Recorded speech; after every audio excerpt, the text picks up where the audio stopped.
কোনে কোনে বাৰু ৰাতিপুৱা এনেদৰে খোজকাঢ়িবলৈ যায় কমেণ্টত জনাবচোন। আমি সদায় ৰাতিপুৱা এনেদৰে খোজকাঢ়োঁ। মিনিমাম 45 মিনিট সময় খোজকাঢ়োঁ। আপোনালোকেও খোজ কঢ়া আৰম্ভ কৰি দিব, স্বাস্থ্যৰ কাৰণেও ভাল।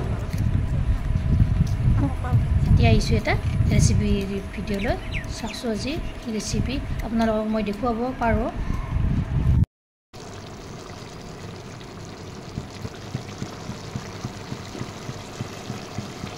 হেক গাইজ, আজি বনাইছোঁ এয়া মুৰ্গীৰ মাংস কলিজাৰে সৈতে। এয়া কলিজা, তাৰপিছত ইয়াতে আলু দিছোঁ আৰু বিভিন্ন ধৰণৰ মছলা দিছোঁ। ভিডিঅ'টো আহি আছে, আপোনালোকে সম্পূৰ্ণভাৱে ভিডিঅ'টো চাব। Good morning guys, welcome to my YouTube channel Kamala Azmi blog. কি খবৰ আপোনালোকৰ? নিশ্চয় ভাল, আমিও ভালে আছোঁ আপোনালোকৰ আশীৰ্বাদত। দেখিছেনে ইমান ৰ'দ দিছে। ভাবিলোঁ আপোনালোকক দেখুওৱা এটা ৰেচিপিৰ ভিডিঅ' লৈ আহিছোঁ আপোনালোকৰ মাজলৈ। চাওক আজি কি ৰেচিপি মই বনাম। গাইজ আজি আপোনালোকৰ মাজলৈ লৈছোঁ মাংসৰ অন্য এটা ৰেচিপি। ইয়াৰ কাৰণে মাংস ইয়াৰ 500 গ্ৰাম লৈছোঁ কলিজাৰে সৈতে। এটা পিঁয়াজ এনেকৈ কাটি লৈছোঁ, আলু এটা এনেদৰে কাটি লৈছোঁ। মাংস দিয়াৰ বাবে এয়া মই মছলাখিনি লৈ লৈছোঁ। ইফালে লৈছোঁ নিমখ ডাঙৰ চামুচেৰে এচামুচ, হালধি গুড়ি এচামুচ, জিৰাৰ গুড়ি এচামুচ, ধনিয়াৰ গুড়ি এচামুচ, জলকীয়াৰ গুড়ি এচামুচ। এইখিনি হৈছে লং, ইলাচি আৰু ডালচেনি। ঘৰতে প্ৰস্তুত কৰা হয় এই মছলাবিধ।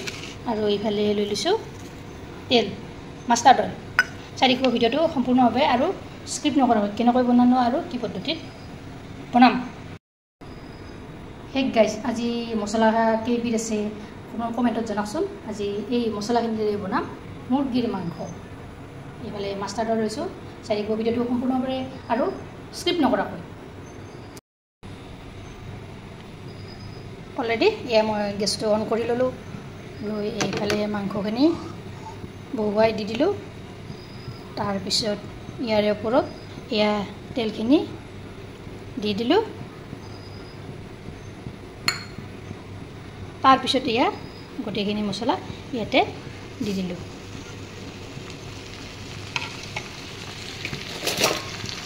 যেতিয়া এফালৰ পৰা লৰাই যাম, অলপ অসুবিধা হৈ দিয়ক। এফাল হাতেৰে মোবাইল, আনখন হাতেৰে এয়া কৰাচ ধৰি আছোঁ। গতিকে এফালৰ পৰা মই এনেদৰে লৰাই যাম।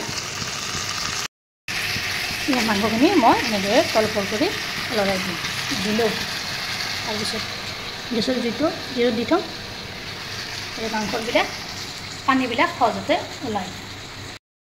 এয়া মই ঢাকনিখন এনেদৰে লগাই থৈ দিম যাতে পানীবিলাক সোনকাল ওলাই মাংসৰ পৰা।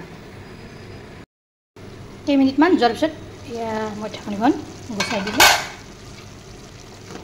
এয়া দেখিছেনে? এয়া চাওক, এই মাংসৰ পৰা এয়া পানীবিলাক ওলাব ধৰিছে।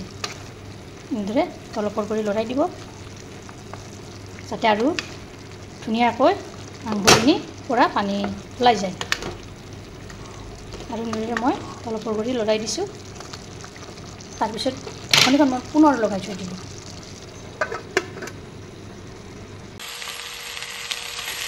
এয়া দেখিছেনে মোৰ পানীখিনি নাইকিয়া হৈ গৈছে। ইয়াতে এতিয়া মই অলপ পানী দিম। এই মিক্সিৰ জাৰটোতে অলপ পানী এড কৰি দিলোঁ। ইয়াতে মই আদা, নহৰু আৰু জলকীয়াৰ পেষ্টটো দিলোঁ। সেইখিনি বাৰু দেখুওৱা নহ'ল। এতিয়া মই ভালদৰে উতলিব দিম। এইখিনি পানী সম্পূৰ্ণভাৱে নাইকিয়া হৈ যাবলৈ দিম। এয়া কিছু দেৰিৰ পিছত মই ঢাকনিখন গুচাই দিলোঁ। দেখিছেনে পানীখিনি এয়া নাইকিয়া হৈ গৈছে। এফালৰ পৰা লৰাই দিলোঁ। এইখিনিতে ভিডিঅ'টো ভাল লাগিলে লাইক কৰিব, শ্বেয়াৰ কৰিব, কমেণ্ট কৰিব আৰু মোৰ চেনেলটো নতুন চেনেলটো ছাবস্ক্ৰাইব কৰিবলৈ নেপাহৰিব। লগতে ফেচবুক পেজতো ফ'ল' কৰিব। ধন্যবাদ। জয় আই অসম।